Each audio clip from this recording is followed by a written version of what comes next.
2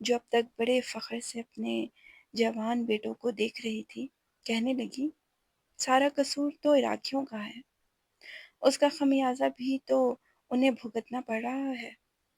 بڑے بھائی نے مسکرا کر کہا، اور پھر تینوں ماں بیٹوں نے ہنسنا شروع کر دیا۔ ہماری بس جب کردستان کی سرحد پر پہنچے گی تو ہم اپنے وطن میں داخل ہونے سے پہلے یہ پگڑیاں باندھ لیں گے، چھوٹے بھائی نے پگڑی کی گراہ کھولتے ہوئے کہا، کیونکہ ایرانی لوگ انہیں ناپسندیدگی کی نگاہ سے دیکھتے ہیں۔ ایرانی کون ہوتے ہیں انہیں ناپسند کرنے والے؟ بڑے بھائی نے گرج کر کہا، آج ہم نے اپنے پاکستانی بھائیوں کے لیے پگڑیاں باندھی ہیں، اب یہ نہیں اتریں گی۔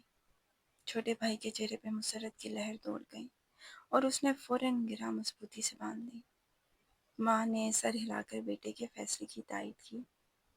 موٹی عورت نے ہم سے بے شمار سوال پوچھے، کتنے بہن بھائی ہو؟ دیہات میں لوگ کھیتی باڑی کس طرح کرتے ہیں؟ مسجدوں کی مینار کیسے ہوتے ہیں؟ پنیر بنانے کا رواج کیوں نہیں؟ قزوین قریب آیا تو کہنے لگی، تم میرے بیٹے جیسے ہو، ہمارے ساتھ گاؤں چلو اور چند روز اپنے کرد خاندان میں بھی گزارو۔ میں بھی آپ کو ماں ہی سمجھتا ہوں۔ اس کے خلوص اور پیار سے متاثر ہو کر میں نے جواب دیا، لیکن بیٹے ہمیشہ تو ماؤں کے ساتھ نہیں رہ سکتے، آج ہمیں اجازت دے دیں، میں کبھی نہ کبھی آپ سے ملنے ضرور آؤں گا، شاید اس وقت تک کردستان آزاد ہو چکا ہوگا۔ قزوین آیا تو ماں نے میرا ماتھا چوما، سلامتی کی دعا دی، بھائیوں نے گلے لگا کر خدا حافظ کہا اور پھر تینوں رات کی تاریکی میں گم ہو گئے۔ دوسری صبح ہم تبریز پہنچ گئے، جو صوبہ آذربائیجان کا صدر مقام ہونے کے علاوہ تہران کے بعد ایران کا سب سے بڑا شہر ہے۔ کوہ ساحل سے نکلتی ہوئی ندیاں جنوبی وادیوں کو سیراب کرتی ہیں، جہاں زمین بے حد زرخیز ہے۔ مشرق کے اکثر شہروں کی مانند تبریز کا حال اس شہر کے شاندار ماضی سے کوئی مناسبت نہیں رکھتا۔ اکثر تاریخی عمارتیں قدرتی آفات اور زمانے کی تباہ کاریوں کا شکار ہو چکی ہیں۔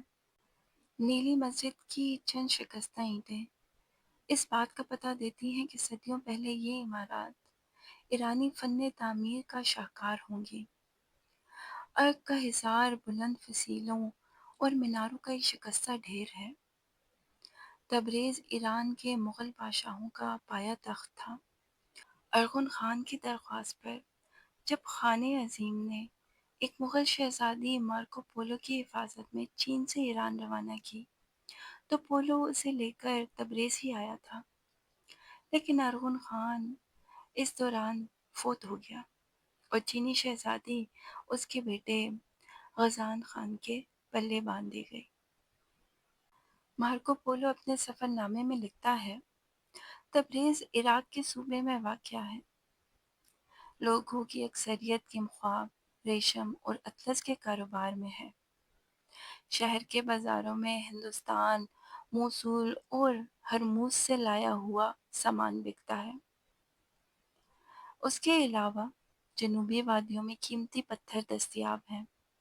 تمام شہر باغات سے ڈھکا ہوا ہے۔ تبریز کی گلیوں میں گھومتے ہوئے مجھے شمس تبریزی اور مولانا روم کی پہلی ملاقات کی روایت یاد آ گئی۔ مولانا اپنے وقت کے سب سے بڑے عالم ہونے کی حیثیت سے دربار شاہی میں عالی مقام رکھتے تھے۔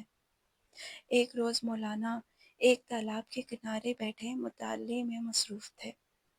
شمس ادھر سے گزرے تو کتابوں کے ڈھیر دیکھ کر مولانا سے پوچھا، یہ کیا ہے؟ یہ وہ ہے جس کی تمہیں خبر نہیں۔ مولانا، جنہیں اپنے علم پر بے حد ناز تھا، تنزن کہنے لگے۔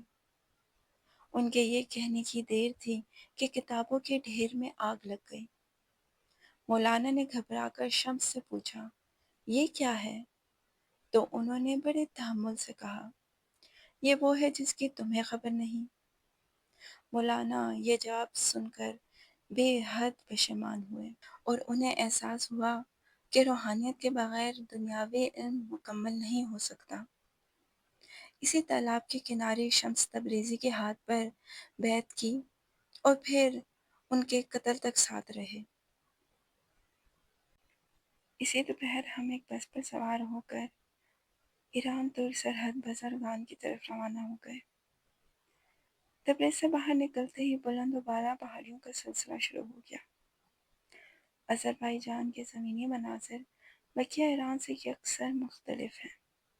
وہاں چٹیل میدان اور بے آب و گیا صحرا پھیلے ہیں، تو یہاں ہر سو ہرے بھرے کھیت اور سرسبز وادیاں بکھری پڑی ہیں۔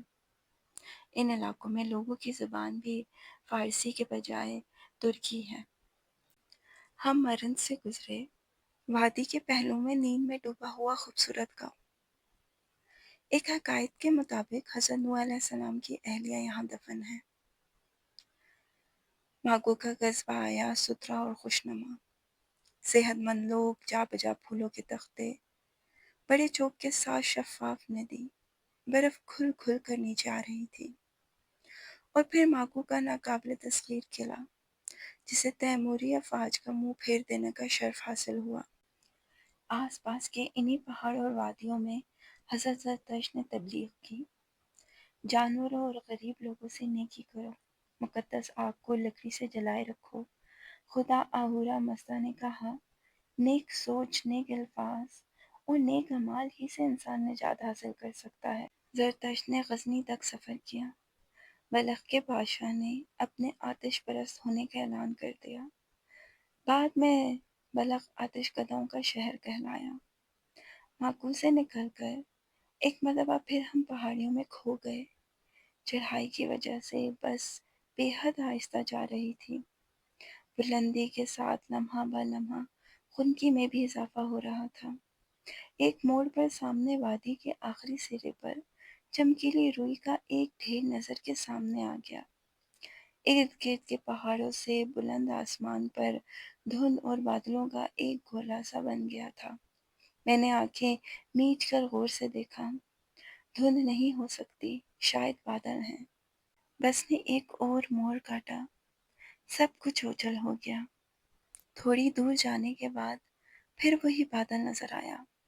بادل بھی نہیں تھا، برف تھی، بالکل کوہ فوجی مایا کی طرح۔ بزرگان تک یہ برف پوش پہاڑ یوں ہی آنکھ مچھولی کھیلتا رہا۔ یہاں پر ایرانی کسٹم کے عملے نے صرف پاسپورٹوں پر مہرے لگانے پر ہی اکتفا کیا۔ دوسری طرف ترک کسٹم والوں نے جی بھر کے تلاشی لی اور اس کے بعد سب کو ایک ایک فارم تھما دیا۔ اسے پر کر دیجیے، مجبوری ہے، صرف کاغذی کارروائی۔ فارم پر بے شمار سوال درج تھے۔ آپ کے پاس کیمرے کی کتنی فلمیں ہیں؟ ترکی میں کتنے روز قیام کا ارادہ ہے؟ آپ اپنے سامان میں چرس یا افیم تو نہیں لے جا رہے؟ اگر لے جا رہے ہیں تو مہربانی کر کے وزن لکھ دیجیے، وغیرہ وغیرہ۔ سنا ہے ترکی میں منشیات کی اسمگلنگ کا انسداد اسی طرح کیا جاتا ہے۔ اسمگلر حضرات فارم پر کرتے وقت نہایت ایمانداری سے 2 من افیون یا 4 چھٹال چرس لکھ دیتے ہیں، چنانچہ فوری دھر لیے جاتے ہیں۔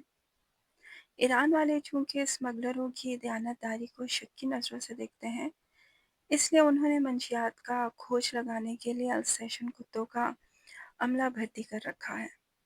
یہ کسٹم کتے منشیات کا کھوج کم لگاتے ہیں اور سیاحوں کے سامان میں بندھے ہوئے سینڈوچز اور پنیر زیادہ رغبت کے ساتھ کھاتے ہیں۔ ایرانی کتوں اور ترک کسٹم سے چھٹکارا حاصل کر کے ہم نے کسٹم ہاؤس کے وسیع دالان کے پہلو میں واقع بینک سے ایرانی ریال ترک لیرہ میں تبدیل کیے۔ صدر دروازے سے باہر نکل کر ترکی کی سرزمین پر جب پہلا قدم رکھا تو میری آنکھیں چندیا گئیں۔ میرے سامنے خنک چاندی کی چمکتی ہوئی ایک دیوار کھڑی تھی، دامن سے چوٹی تک سفید برف کے بوجھ تلے دبا ہوا بلند پہاڑ جو سرحد کے اس پار سے دھندلا گوہر آلود بادل معلوم ہوتا تھا، اتنا نزدیک جسے ہاتھ بڑھاؤ تو ایک چناکے سے چھن چھن کرتی چاندنی تمام وادی میں بکھر جائے۔ یہ کوہ ارات تھا۔ روایت ہے کہ طوفان نوح علیہ السلام کے بعد حضرت نوح علیہ السلام کی کشتی اسی پہاڑ کی چوٹی پر لنگر انداز ہوئی تھی۔ ارات کے پہلو میں بے شمار چوٹیوں نے سر اٹھا رکھے تھے۔ لیکن سبھی خشک اور ویران، اس مقدس پہاڑ کی عظمت کا اقرار کرتے ہوئے سر بہ سجود۔ کوہ ارات کے خوبصورت شہر کے خنک بازو مجھے اپنی لپیٹ میں لے رہے تھے۔ یکدم ایک تیز اور یخ بستہ ہوا چلنے لگی، جو ارات کے پاک دامن سے چھو کر پھسلتی ہوئی نیچے وادیوں میں اترتی اور میرے جسم کو یخ کر جاتی۔ سیٹیاں بجاتی ہوئی تند ہوا کا شور کسی بڑے طوفان کا پیش خیمہ تھا۔ سڑک کے کنارے مٹی کا بنا ہوا ایک بوسیدہ قہوہ خانہ تھا، جس کے باہر چند ٹوٹے ہوئے بینچ پڑے تھے۔ قہوہ خانے کا مالک شکستہ دیوار کے ساتھ ایک چھپڑ کی آڑ لے کر زمین پر بیٹھا دہکتے کوئلوں پر شیش کباب بھوننے کی ناکام کوشش کر رہا تھا۔ خنک ہوا کا تھپیڑا پہاڑ سے اترتا اور کوئلوں کو اڑا لے جاتا۔ میں نے دونوں ہتھیلیوں کو آپس میں رگڑ کر کانوں پر رکھ لیا اور قہوہ خانے کے بینچ پر بیٹھ گیا۔ میں اب بری طرح ٹھٹرنے لگا۔ بینچ کے ساتھ ہی میرا سامان پڑا تھا۔ تھیلے کے پھٹے ہوئے کونے میں سے میری ہراتی پوستین کی سیاہ کھال جھانک رہی تھی، جس کی موجودگی مجھے یاد ہی نہ تھی۔ میں نے ٹھٹرتے ہاتھوں سے تھیلا کھولا اور پوستین نکال کر پہن لی۔ کراکلی کی نرم اور گرم کھال نے میرے جسم کی تمام سردی چوس لی اور میں شیش کباب بھوننے والی انگیٹھی کے ایک کوئلے سے سگریٹ جلا کر بڑے سکون سے بیٹھ گیا۔ ایک سیخ کتنے کی؟ میں نے شہادت کی انگلی کھڑی کر کے قہوہ خانے کے مالک سے پوچھا۔ 2 لیرہ۔ اس نے اپنی قمیض کے دامن سے ہاتھ پہنچ کر مجھے ایک سیخ پکڑا دی۔ عرض روم جانے والی بس کتنے بجے آئے گی؟ میں نے گوشت کا ایک ٹکڑا سیخ سے اتار کر جلدی سے منہ میں رکھ لیا۔ بے حد گرم تھا۔ وہاں تو صرف دن میں ایک بس جاتی ہے اور وہ آج صبح صبح ہی چلی گئی تھی۔ آپ تھوڑی دیر انتظار کر لیں تو میرا ایک دوست اپنے ٹرک پر آپ کو اگلے قصبے بیضت تک لے جائے گا۔ وہ اندر قہوہ پی رہا ہے، اس نے جواب دیا۔ میں نے سگریٹ کا آخری کش لگایا اور پاؤں تلے مسل کر کھڑا ہو گیا۔ ارات کا پورا پہاڑ سورج کی روشنی سے چمک رہا تھا، مگر گرد و نواح کے پہاڑوں اور گہری وادیوں میں دھندلا چھا رہا تھا۔ شام ہونے کو تھی۔ قہوہ خانے کا مالک اب کباب بھوننے کی بجائے زمین پر بیٹھا آگ تاپ رہا تھا۔ میں نے ارات کی چوٹی کی جانب اشارہ کر کے پوچھا، اس کی برف کس موسم میں پگھلتی ہے؟ ارات کی برف کبھی نہیں پگھلتی، اس نے تقدس آمیز نظروں سے چوٹی کی طرف دیکھتے ہوئے مجھے بتایا۔ یہ نوح علیہ السلام کا پہاڑ ہے۔ وادی کے دوسری طرف جس صبح موسم صاف ہو تو اس کی اجلی برفوں میں ایک کالا دھبا دکھائی دیتا ہے۔ لوگ کہتے ہیں وہ نوح علیہ السلام کی کشتی کا ایک حصہ ہے۔ وادی کے اس پار تو روس ہے، میں نے دلچسپی لیتے ہوئے کہا۔ ہاں، اس نے مایوسی سے سر ہلایا۔ ایک مرتبہ روسیوں نے نوح علیہ السلام کی کشتی کی تلاش میں ارات پر ایک مہم بھی بھیجی تھی۔ وہ بے مذہب لوگ ہیں، اس لیے ناکام واپس گئے۔ دیر میں ٹرک کا مالک قہوہ پی چکا تھا۔ میرے اور علی کے علاوہ چند یورپی سیاح بھی ٹرک کے پچھلے حصے میں سوار ہو گئے۔ ٹرک قہوہ خانے کے ساتھ والی ڈھلوان سے نیچے اترا اور بیازید کی کچی سڑک پر دھول اڑاتا چل دیا۔ سڑک کے کنارے سفید سنگ میل پر عرض روم 384 کلومیٹر کے الفاظ کندہ تھے۔ کچی سڑک بالکل ہموار اور سیدھی جا رہی تھی۔ ہمارے بائیں ہاتھ ٹیلے اور پہاڑیاں تحت نظر پھیلے ہوئے تھے اور دائیں جانب فصلوں اور چراگاہوں کا ایک وسیع اور سرسبز میدان ارات کی خنک دیوار کے دامن تک چلا گیا تھا۔ میدان کے خاتمے پر ارات کے پہلو میں گڑیوں کے گھروندوں جیسے ننھے منھے کچے مکانوں کے گاؤں تھے۔ برف مکانوں کی چھتوں کو چھو رہی تھی۔ خنک ہوا کی شدت میں ابھی تک کوئی کمی واقع نہ ہوئی تھی۔ ٹرک میں سوار دوسرے مسافر سردی سے بچاؤ کے لیے کونوں میں دبکے بیٹھے تھے اور علی ہمیشہ کی طرح ارد گرد کے مناظر سے بے نیاز سگریٹ کے کش لگا رہا تھا۔ میں ٹرک کے جنگلے کا سہارا لیے بامشکل کھڑا تھا اور رات کی اجلی اجلی برفوں اس کے دامن میں خوابیدہ کچے گاؤں اور لہراتی فصلوں کو ایک بھوکے اور ندیدے بچے کی طرح ٹکر ٹکر دیکھے جا رہا تھا۔ میں چاہتا تھا کہ اس پوری وادی کا حسن اپنے اندر سمو کر اس کا ذخیرہ کر لوں اور پھر زندگی کے تاریک لمحوں میں یہی حسن قطرہ قطرہ رس کر مجھے ٹھنڈک اور سکون کا احساس دلائے، اور لمحوں کی تاریکی میں رات کی سفید برف چمکنے لگی۔ اگرچہ رات ہونے کو تھی اور ساری وادی میں ملگجے اندھیرا پھیل رہا تھا، لیکن رات کی چوٹی ابھی تک ڈوبتے سورج کی آخری کرنوں کی پیلی روشنی میں جگمگا رہی تھی۔ میں نے ٹک ٹکی باندھ کر دیکھنا شروع کر دیا۔ 1 2 3 4 میں نے زیر لب گننا شروع کر دیا۔ 44 45 یکدم چوٹی تاریک ہو گئی، جیسے شمع بجھ گئی ہو۔ سورج ڈوب چکا تھا۔ چند فارلانگ کے فاصلے پر سڑک کے کنارے ایک دکھ دیہاتی کھڑا تھا۔ قریب پہنچنے پر اس نے ہاتھ آگے بڑھا دیا۔ ڈرائیور نے بریک پر پاؤں رکھا اور ٹرک ایک جھٹکے سے کھڑا ہو گیا۔ دیہاتی کے کندھے پر بندوق تھی۔ اس کے ساتھ مہین دھوتیوں والے 2 شکاری کتے کھڑے تھے۔ وہ غالباً شکار سے واپس آ رہا تھا۔ اس نے پہلے ہمیں اپنی بندوق تھمائی اور پھر ایک ایک کر کے بڑے پیار سے کتوں کو اٹھا کر ٹرک میں بٹھا دیا۔ اس نے وہیں کھڑے کھڑے ڈرائیور کو اپنی زبان میں کچھ کہا اور ٹرک کے سٹارٹ ہوتے ہی بڑی پھرتی سے سوار ہو گیا۔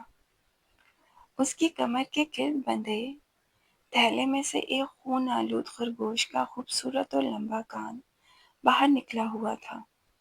مجھے اپنے تھیلے کی طرف متوجہ پا کر وہ مسکرا دیا اور اپنے کتوں کو تھپکتے ہوئے ٹوٹی پھوٹی انگریزی میں کہنے لگا، اس وادی میں شکار کی اتنی بہتات ہے کہ ہم لوگ جو رات کے دامن میں رہتے ہیں روزانہ 2 4 خرگوش مار لاتے ہیں۔ کبھی کبھار ہرن بھی مل جاتا ہے۔ کیوں بچوں؟ اس نے کتوں سے مخاطب ہو کر بڑے لاڈ سے کہا۔ جواب میں بچوں نے اپنے نوکیلے دانتوں کی نمائش کر دی۔ تھوڑی دور جانے کے بعد اس نے اگلی سیٹ کا شیشہ بجا کر ڈرائیور کو رکنے کے لیے کہا۔ میرے گاؤں جانے والی پگڈنڈی آ گئی ہے، اور بندوق اور بچوں کے ساتھ نیچے اتر گیا۔ ٹرک دوبارہ چلا تو میں نے پیچھے مڑ کر دیکھا۔ نیم تاریکی میں رات کے دامن میں ایک گاؤں کے ہلکے خطوط دکھائی دے رہے تھے۔ ایک کچے گھر کی چمنی سے سفید دھوئیں کی بل کھاتی لکیر فضا میں بلند ہو رہی تھی۔ شکاری کا رخ اسی جانب تھا۔ اس کے پیچھے پیچھے دونوں کتے دم ہلاتے بھاگتے چلے جا رہے تھے۔ شاید انہوں نے اس گھر میں پکنے والے رات کے کھانے کی خوشبو سونگھ لی تھی۔ کاش میں بھی ان کے ساتھ اس مقدس پہاڑ کی گود میں آباد خوبصورت گاؤں میں جا سکتا، صرف ایک رات کے لیے۔ شاید میں اس طرح رات کے طلسم کو پالوں، اسے چھو لوں۔ آج سے تقریباً 700 برس بیشتر مارکو پولو بھی اسی راستے سے گزرا تھا۔ وہ اپنے سفر نامے میں لکھتا ہے، ارمینیا کے قلب میں ایک نہایت بلند پیالہ نما پہاڑ واقع ہے۔ کہا جاتا ہے نوح علیہ السلام کی کشتی یہی لنگر انداز ہوئی تھی، اور اسی مناسبت سے اسے نوح کا پہاڑ کہتے ہیں۔ یہ اتنا لمبا چوڑا ہے کہ اس کے گرد چکر لگانے میں 2 دن صرف ہو جاتے ہیں۔ چوٹی پر برف پوری طرح کبھی نہیں پگھلتی، بلکہ ہر سال پرانی برف پر نئی برف کی تہیں جم جاتی ہیں، اور اس طرح اس کی بلندی میں اضافہ ہوتا چلا جاتا ہے۔ برف کے پگھلنے سے پہاڑ کا دامن سرسبز اور زرخیز ہے۔ بایزید پہنچے، اندھیرا چھا چکا تھا اور شدید سردی تھی۔ شاید یہ رات کی ابدی برفوں کا کرشمہ تھا۔ ارض روم کے لیے بس صبح 4:30 بجے روانہ ہوگی۔ آپ ٹکٹ ابھی خرید لیجئے، ہمیں بسوں کے اڈے پر بتایا گیا۔ شب بسری کے لیے ہوٹل کی تلاش کے مرحلے سے پہلے ہم نے کھانا کھانے کا فیصلہ کیا۔ بایزید قلعے کے پہلو میں ایک گندا سا قہوہ خانہ نظر آیا۔